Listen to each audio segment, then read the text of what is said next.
नमो नमः। संस्कृत सुधा इस संस्कृत चैनल में आपका स्वागत है। संस्कृत भाषा में अनुस्वार का सही उच्चारण कैसे करना चाहिए, ये इस वीडियो में बताया है। संस्कृत भाषा ये नियमों से संस्कारित भाषा है। इस भाषा के लेखन और पठन के विशिष्ट नियम हैं। संस्कृत भाषा ये व्यावहारिक भाषा नहीं है, पर श्लोक, सुभाषित और स्तोत्र इनके रूप में ये भाषा अपना स्थान बनाए हुए है। किंतु नियमों का ज्ञान न होने के कारण इन स्तोत्रों का पठन करते हुए अनुस्वार का उच्चारण प्रायः गलत किया जाता है। अनुस्वार का सही उच्चारण सीखने के लिए सबसे पहले संस्कृत वर्णमाला के बारे में जानना होगा। संस्कृत वर्णमाला के दो भाग हैं, स्वर और व्यंजन। व्यंजन के भी दो प्रकार माने जाते हैं, वर्गीय व्यंजन और अवर्गीय व्यंजन। वर्गीय व्यंजन 5 वर्गों में विभाजित है, क वर्ग, च वर्ग, ट वर्ग, त वर्ग और प वर्ग। क वर्ग में क, ख, ग, घ, अंग। च वर्ग में च, छ, ज, झ, ञ। ट वर्ग में ट, ठ, ड, ढ, ण।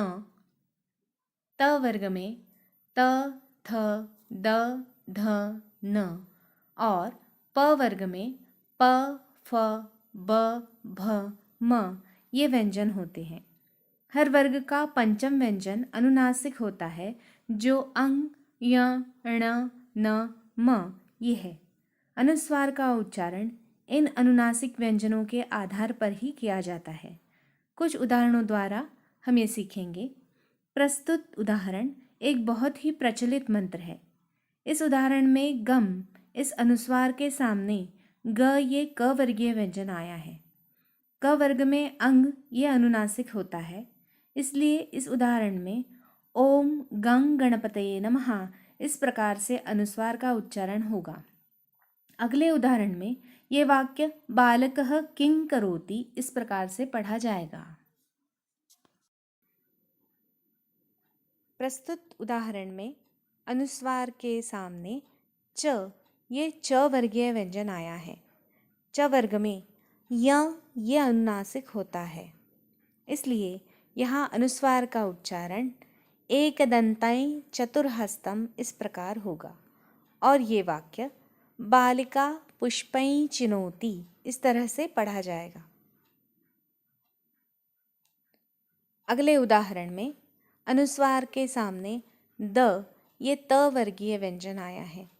त वर्ग में न ये अनुनासिक होता है, इसलिए यहाँ अनुस्वार का उच्चारण न ऐसा किया जाएगा। यहाँ त्वं देहत्रयातीतः इस तरह से ये मंत्र पढ़ा जाएगा।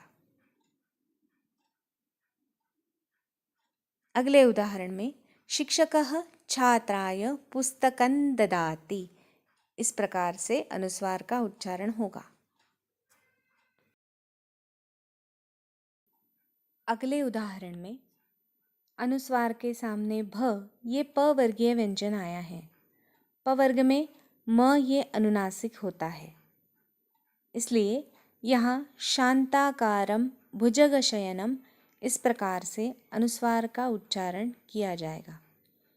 प वर्ग के साथ साथ ही अनुस्वार के सामने अगर अवर्गीय व्यंजन आते हैं, जो य, र, ल, व, श, श, स, ह, श और ज्ञ ये है, तो अनुस्वार का उच्चारण इस प्रकार से ही होगा। इस तरह से अनुस्वार का सही उच्चारण करना चाहिए। धन्यवाद।